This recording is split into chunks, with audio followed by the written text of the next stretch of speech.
Well, the recession is here right now, September 2024. It is going to get worse from here. No more worrying about it. It's here.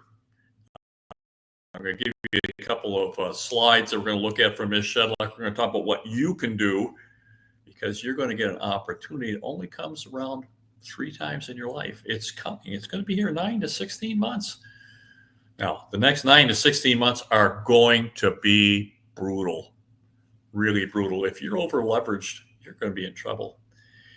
So you need to make sure. So let's just do a tutorage here. What can you do? You got to get your capital stack put together, which means quit spending. Start saving every nickel and dime you can get your hands on. Quit spending. Make sure that you pay your bills and you've got good credit. Make sure your job is secure. And if you're self-employed, check your accounts receivable. Look to see who you're doing business with. Your vendors are the ones you might have to be concerned about, or the people that you're selling to. If you're a cabinet shop and the builder that you're selling to goes bankrupt, well, you're in deep trouble. If you're a plumber and you get service, you got to make sure, because this is a jeopardy period that we are all in right now. And if you're over leveraged and you got a lot of payments and your income stream isn't enough to pay those payments, you're in trouble. So if you've got properties that are over leveraged, get rid of them. Get rid of them. It's not going to get better. So here in Phoenix, we've had a 25% jump in rentals in the last 30 to 45 days. 25%.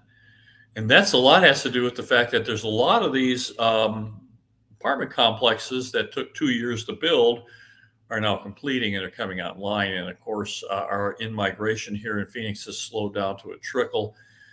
And, we just don't need as much. And here's the other problem. It's an affordability problem. And it's probably more significant than in-migration because we have a lot of people who love to buy a property here or rent a really nice property, but they can't afford it because they're so expensive. And that's because, when you start building in 2021 and you're finishing in 2024, well, the prices went up significantly. And of course, what you thought was good in 2021, not so good in 2024. So these guys are going to probably be some casualties among them, and you can take advantage of them. You can buy them because a lot of people are going to lose their houses, they're going to lose their jobs, they're going to lose their cars. You can already see it in RVs. RV sales are down significantly. I'm hearing 50%.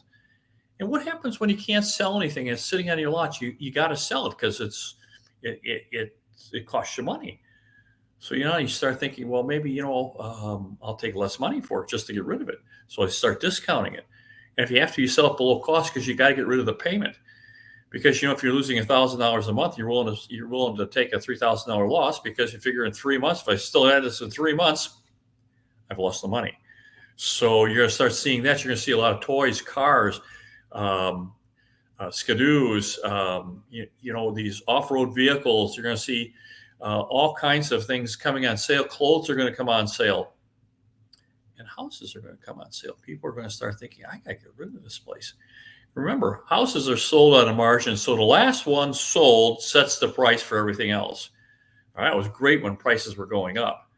They're going up, $3,000 a month or 3% a month. And oftentimes here in Phoenix, we had months where they went up 3.5%. Well, when you're forced to sell, and you need to sell, and you're willing to sell it for whatever you can get, well, that sets the price for the next one. So you start to see this cascade coming down because that's the way this happens. This happens slowly. Remember, my work showed that we went into recession fourth quarter of 2023. We predicted a good housing and sales and new home sales and existing home sales for first quarter and second quarter of 2024, and that was it. Here we are into the third quarter, and we think we're done. We think that home prices will start coming down, and they will solve the affordability problem, which is the problem. So let me go to my next slide here. Let me go to my very first slide. Let's just talk about what we see. We've got some information. I got this from Mish Shedlock. So if you're not working with Mish Shedlock or following his work, I got this. He was on Zero Hedge. I think it was yesterday. I picked up a few of his slides so we could talk about them. He is an absolutely brilliant writer and economist. He can take a very complex situation and bring it down so that it's simple and we can understand that. Here's a couple of his slides. I think you're going to like these and see what you think. Now, this is just another indicator saying that we are already in recession now. The narrative, of course, the government and the administration wants everybody they're trying to gaslight us and think, oh no, everything is just fine. Well, I got news for you. Everything is not fine. I'm going to tell you, I took my family to Cancun last week over the Labor Day holiday. We've go there year after year after year after year. We went there this year. Beautiful hotel. No one there. 20% less. They didn't even have 20% occupancy. They're like 18 or 19%. Now, you can't run a hotel at 20% occupancy. What does that tell you? Is that discretionary income is not being spent. There's no one there. And you're going to get that. So you're going to start seeing cruises do the same thing. Now, let's look at this. So this is looking at the JOLT income and the job vacancy. How long does it take to fill that job? And of course, once it hits a certain index, which is right around 4, we're in recession. Well, we're over that now. It's been triggered. Now, this is coming from Mish Shedlock and Sayez. They have their own indicator. It also has been triggered using the same type of data. And it goes back. Now, again, you can see here right around 21, 22, 23, you can see that, we start getting this uprise. Now, that's what my timing model has shown. So my timing model comes from a completely different set of data, but it's showing the same thing. It's confirming this, and it's showing the fact that we are going into a recession, that we're having unemployment's coming, taking longer to fill the jobs. And they back tested this back to the 60s. And I think in the next slide, I think this is also their work. Mish Shedlock also talked about this, very similar work, McKelvey PMES. They're combining these. These guys went back into the 50s. I think they actually went all the way back to the Depression, and they were 100% with their indicator. This indicator has also been triggered, and so it means the recession is here. It's here. There's nothing to talk about. Do you understand that? It's here now. The government and the administration want to gaslight you and tell you everything is fine. It is not. Jobs are we're shedding jobs. We're losing jobs. We're getting part-time jobs. And the part-time jobs is adding jobs. But you might need 2 or 3 jobs to make up for the one full-time job you lost, because these part-time jobs, they don't pay anywhere near what a full-time job does. So we're being gaslit a little bit. We need to really make sure, you need to protect yourself here. Let me go to my next slide and let's just talk about that. Now, I've added this. This also came from Zero Hedge, and this is for John Hussman. He's a brilliant mathematician. He has the Hussman funds. And we've been talking about the fact that he has his own indicator. Again, it's a gross value added versus the GDP. And he's compared this, and he's gone all the way back to the Great Depression. And right now, August of 2024, we're more extreme than we were in the Great Depression. Now, I'm going to tell you, you need to pay attention to people like this. John Hussman, he also has a newsletter you should look at, but his work is incredible. And it's telling us we're in risk. Now, let's just get back to Mish Shedlock, what we're talking about in my business. This falls right into our timing models. We've been talking about this. Again, he's looking at the construction spending, and this goes right into what we talked about. We had towards the end of the 4th quarter, we're still good in April. May starts to slow. And by the time you get to June, it stops. So construction is really, really slowing, and going into July, it's going negative. And we haven't had August yet. So we've got this downward trend going through here, just like what our timing model says.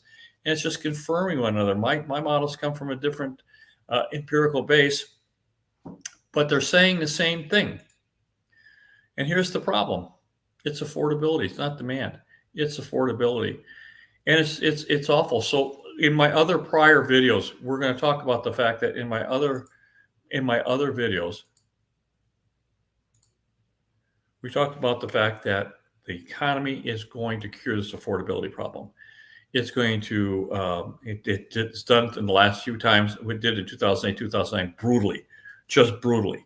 And that brought the prices down in a brutal fashion, made them affordable again. That is going to happen again because we have a affordability problem, not a demand problem. Let me go back to my slides here, and we could talk about that just a bit.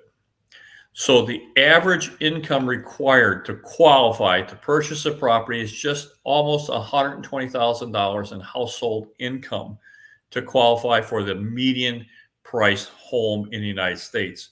Now the disconnect is that it's 2/3 of that is $50,000 less is what the median household income is. So they cannot qualify for the median house. So the median household income is like 84. You need another $40,000 in order to qualify. So something is radically wrong.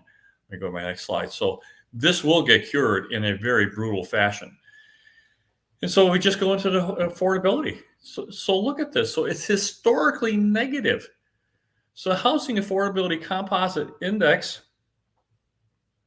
is at a historical low. When you can't afford it, no one's going to buy it. And that's what it's showing. It's showing when we look at the pending home sales for existing home sales, it's at a record low. Well, it goes right with this one. If you can't afford it, you can't buy it. And that's what's happening. And we're also seeing this again. It's the same thing when you start talking about new homes, is that the August housing starts just tanked. I haven't got the existing home sales yet, but I'm assuming it's all going to be about the same. So this is what we get from John Wake here in Phoenix, Arizona. This is my home market. I will tell you this green line right through here is the sales, median home sales price. And it peaked in 2002, right around, I think it was December of 2022 at 479,800. It has not been exceeded, but this is a median home sales price right here. This is peak number one. This is where all the exuberance is. This is where bidding is crazy. This is where multiple offers. You're getting 10, 15 offers at a time, and then it stops. And the textbook would say it comes down about 12%. It came down 11.5%. It bounces back up about 5 to 7%. And you can see it's been bouncing back and forth here. This is May, June, and July. I know May and June came up to $450,000, and in July it came down to $440,000, and we have not got August. But I think that what we're going to see is a cascade coming down, just like here during the great financial crisis, because here is 2005. It was right around June of 2005, 2006, because I'm going to tell you, I was here. So this red line is listings. In March of 2006, there were 2,960 homes available in all of Phoenix. 4 million people live here, less than 3,000 homes available.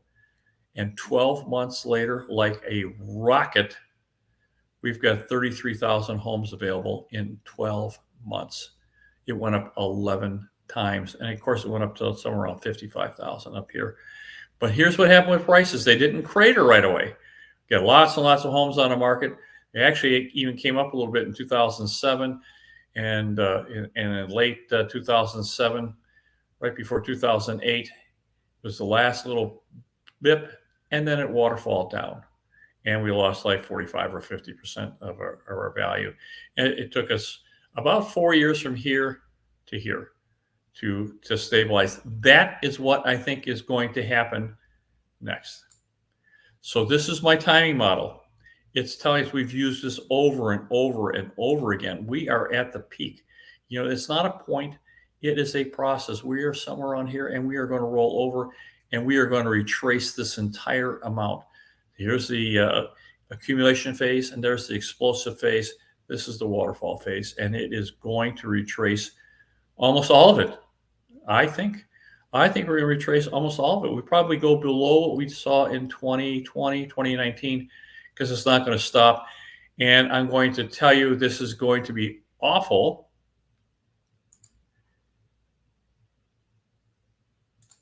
It's going to be awful if you're over leveraged. You are going to lose a lot.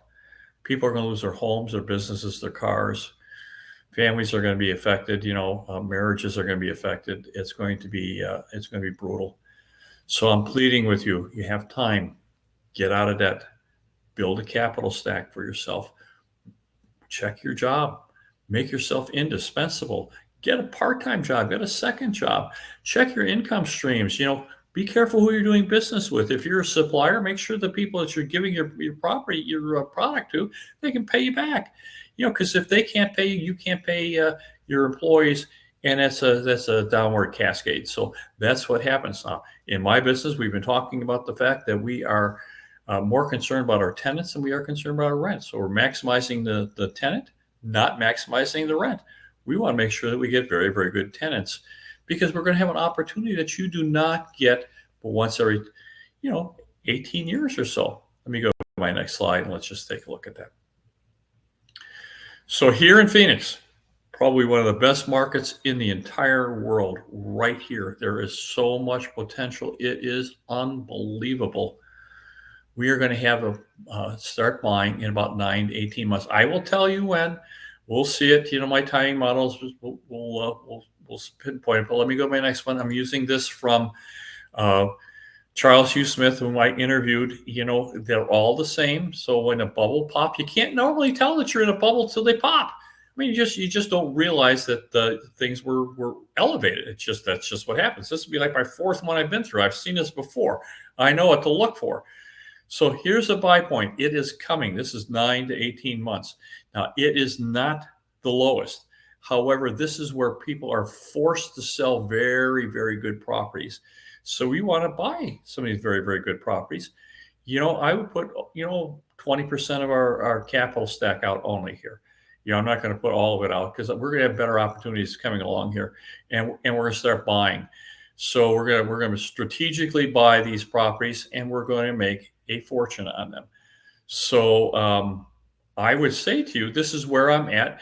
You're welcome to reach me, and we can do a consultation. We can talk about how this works for you, why we'd want to do it for you, what's going to happen for you. If you've got a retirement fund that is short, that needs to be, has some money put in, this is a great opportunity coming for you. But you have to be prepared. You have to be ready to go. And there's things that you're going to have to do. We're not going to buy just any property. We have buy protocols to do this. So if you want to get involved with us, we'd love to plan with you. We can do a consultation with you. We can do that and find out what is good for you and how this is going to affect you. Maybe it works. Maybe it doesn't. Probably will. But let's get together. So if you have questions, please give us a call. I love your comments. If you liked our videos, give me a thumbs up and if you want to subscribe. YouTube loves that. Really, really helps us. My best to you guys. Bye-bye now.